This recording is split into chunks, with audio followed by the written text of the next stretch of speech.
Welcome back to our weekly Assassin's Creed lore overview right here at PSG. Every week on probably about Tuesday, we pick one of the Assassin's Creed games and we give you a synopsis of the plot behind it. And today we're going to be covering Assassin's Creed Brotherhood. Click the links down below to see how we got here. After escaping the Templars, Desmond once again plugs into the Animus as Lucy and her team head for the last safe house. Inside the memories of Ezio Auditore, Desmond watches as his ancestor leaves the vaults where he discovered the strange being known as Minerva. Ezio is confused by what he saw and surprised to discover that Rodrigo has escaped. Which honestly I don't know why he's surprised about, he left him alive. Aided by his uncle Mario, Ezio and his friends return once more to their villa. At first, Ezio is at peace, believing that his mission of vengeance has come to an end, that Rodrigo would in no way want any form of revenge. The Templars are not done with them yet, as the rest of us expected.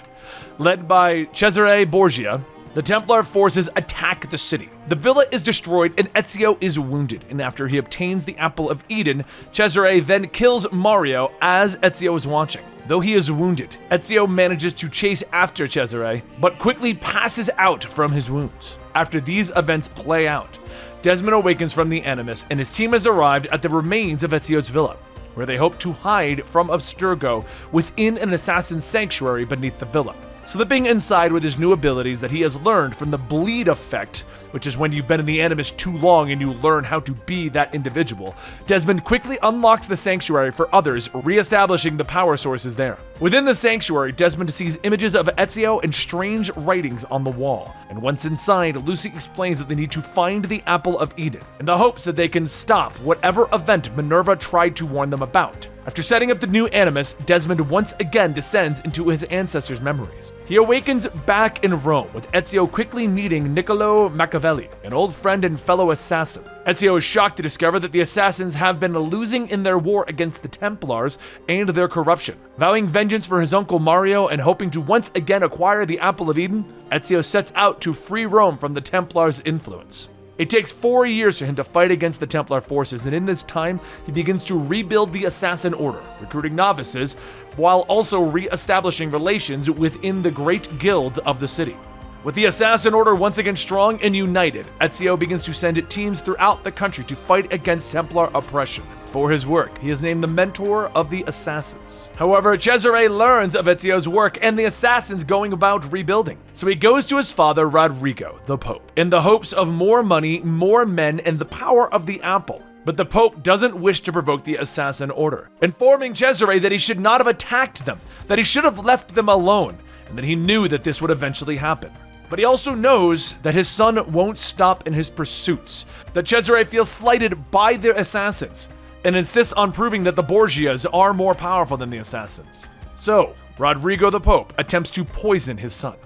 But Cesare knows of his father's plot, and kills him instead. What Cesare doesn't know is that Ezio actually snuck inside of the castle, and saw him murder Rodrigo. Cesare learns of the apple's location, and he sets out with Ezio in pursuit, and luckily the assassin manages to get to the apple first. Using the artifact's vast power, Ezio manages to break up Cesare's army.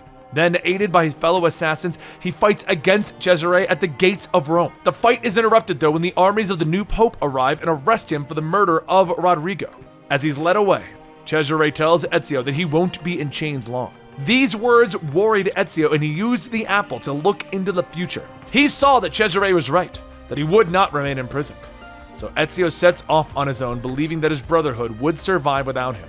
In 1507, when Ezio finally caught up to Cesare, fighting through the siege of Vienna to face the man, Ezio faced Cesare in the final fight on the castle walls. But even in defeat, Cesare claimed that he would not die by the hands of man. Ezio agreed, allowing Cesare's death to be at the hands of fate. And with these words, he threw him off the castle wall. Shockingly, the fall did manage to kill him.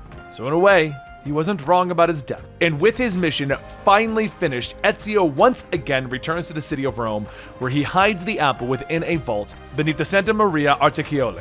Coming out of the Animus, the team quickly figures out that the strange writings on the wall of the sanctuary are the spoken password that they will need to get inside of that vault. Heading to Rome, Desmond quickly slips inside, where he discovers another hologram of the first civilization individual, Juno.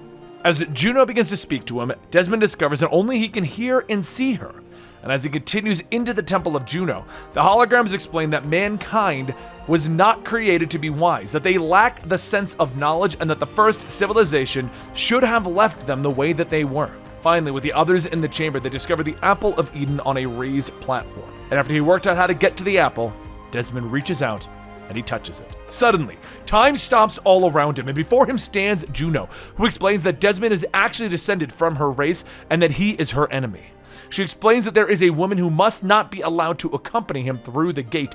These words make little sense to Desmond, but it doesn't matter. As time begins to flow again, Desmond finds that Juno has taken control of his body.